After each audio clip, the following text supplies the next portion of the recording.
कैसे चाणक्य नीति से बचेगा अमेरिका? अमेरिका पर चढ़ा वोक नाम का साया। ट्रंप ने वामपंथियों को भगाना है ठाना। क्या अमेरिका में ट्रंप चाणक्य नीति से वामपंथ और वोकिज्म को समाप्त कर देंगे? अगर आपका कोई दोस्त रातों रात एक लड़के से लड़की बन जाता है तो शायद आपको अजीब लगेगा। यहाँ तक कि अमेरिका के राष्ट्रपति ट्रंप को भी इस तरह की आज़ादी से परहेज है। और आपने तो यह भी सुना होगा कि अमेरिका एक आज़ाद देश है। तो ट्रंप ने आखिर अपने देश के वामपंथी और वो कल्चर को मानने वालों के खिलाफ एक नई जंग क्यों ही छेड़ दी है? कहीं ऐसा इन तस्वीरों की वजह से तो नहीं हो रहा है जिनमें लड़के खुलेआम लड़कियां बनकर घूम रहे हैं? ना ही तो लड़के किन्नर पैदा हुए, पर फिर भी वोक बनने के नाम पर ये लोग लड़की बन गए हैं। आपको समझना चाहिए कि यह कोई आम चीज़ नहीं है। वर्तमान का वोक कल्चर जागरूकता नहीं, बल्कि है तो महिलाओं के खिलाफ अपराध के नए नए तरीकों को जन्म देने जैसा होगा। इसका सपोर्ट बिल्कुल मत कीजिए। अमेरिका में बीते सालों में ऐसे कई मामले सामने आए जिनमें वोक कल्चर के नाम पर लड़कों ने महिलाओं के साथ यौन उत्पीड़न करने के लिए अपना लिंग बदल लिया। जब ये बातें सामने आने लगी तो सबसे पहले अमेरिका में इस खतरे के बादल को भांपने वाले खुद राष्ट्रपति ट्रंप और इलोन मस्क हैं। इसलिए भारत की तरह अमेरिका भी अब चाणक्य नीति से वोकिज्म के इस विष को खत्म करेगा। इस वीडियो को आखिरी तक देखने के बाद आप ट्रंप के वोकिज्म के प्रति इस भाव को समझ जाएंगे। नमस्कार, आपका स्वागत है एक बार फिर से आपके अपने चैनल द कर्मा पर, और मैं हूं सनी राठी। दोस्तों, पराजित राष्ट्र तब तक पराजित नहीं होता जब तक वो अपनी संस्कृति और मूल्यों की रक्षा कर पाता है। राष्ट्र की बात किसी और ने नहीं बल्कि आचार्य चाणक्य ने कही थी। अब चाणक्य के इसी दर्शन को ट्रंप ने वोकिज्म के खिलाफ लड़ने के लिए अपनी नई नीति का हिस्सा बनाया है। हम आपको ट्रंप का वोकिज्म पर दिया गया बयान भी सुना देते हैं। We're going to make sure that it's good and it's not going to be woke. There's no more woke in this country.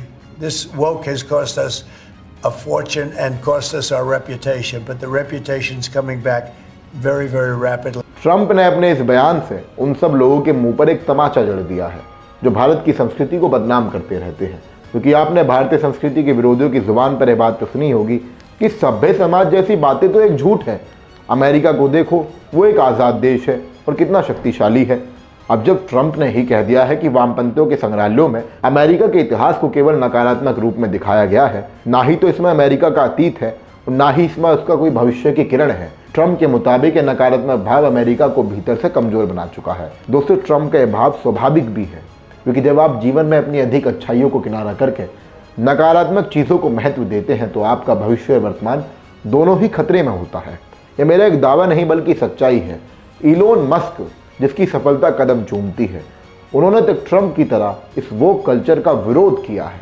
I think we need to be very cautious about anything that is anti-meritocratic, and anything that is that results in the suppression of free speech. So, those are two of the aspects of the woke mind virus that I think are very dangerous. Elon Musk भी इस woke culture को एक खतरनाक virus बता रहे हैं। वो अपनी जगह ठीक भी हैं, क्योंकि इस वोक कल्चर में कुछ ऐसी बातें हैं जिनसे किसी भी देश की सभ्यता को बड़ा नुकसान हो सकता है। अमेरिका का मुख्य रूप से 3 चीज़ों पर नुकसान हुआ है, वो मुझसे जान लीजिए, मैं आपको बता देता हूँ। पहली बात जो मेरे खुद के समझ आती है वो यह है कि वो कल्चर में सच का कोई स्थान नहीं है। अगर आप सच बोलते हैं तो आपको बेवकूफ़ बता दिया जाएगा। आपने कोई तथ्य सामने रख दिया तो जो वोक लोग होते हैं वो आपसे कहेंगे कि यार ये बेवकूफ़ी है, ये हमारे साथ जुल्म कर रहा है, हमारी भावनाओं के साथ खिलवाड़ कर रहा है। मैं आपको उदाहरण दूं तो आप अमेरिका में वोक कल्चर की बीमारी से ग्रस्त लड़कों को ही देख लीजिए। रातों रात उनको भ्रमित करना बेहद आसान है। कई लड़के लड़कियों जैसे वस्त्र पहनकर स्कूल, जिम और दूसरे सार्वजनिक स्थानों पर जाते हैं और जवाब तो उनका हैरान कर देता है कि कहते हैं कि मैं जागरूक हूँ, मेरी आत्मा स्त्री वाली है, शरीर पुरुष का है। अगर किसी के हार्मोन्स भी ठीक ठाक है तो फिर भी वो एक महिला के जैसा बर्ताव करने लगता है, क्योंकि वो अपने वास्तविक सत्य को भूल चुका है। इसलिए वो कल्चर वर्तमान में सच का एक बड़ा विरोधी है। वो कल्चर से दूसरा नुकसान अमेरिका के युवाओं का ही हुआ है। LGBTQ के नाम पर एक नया अमेरिका बनाने के लिए वोकिस्ट दिन रात एक्टिव रहते हैं। इस सबसे ना ही तो वहाँ के युवा नौकरी में मन लगाते हैं। और देखिए, जब आप खुद से समाज को हटकर देखेंगे तो समाज भी आपका कहीं ना कहीं विरोधी बनता है।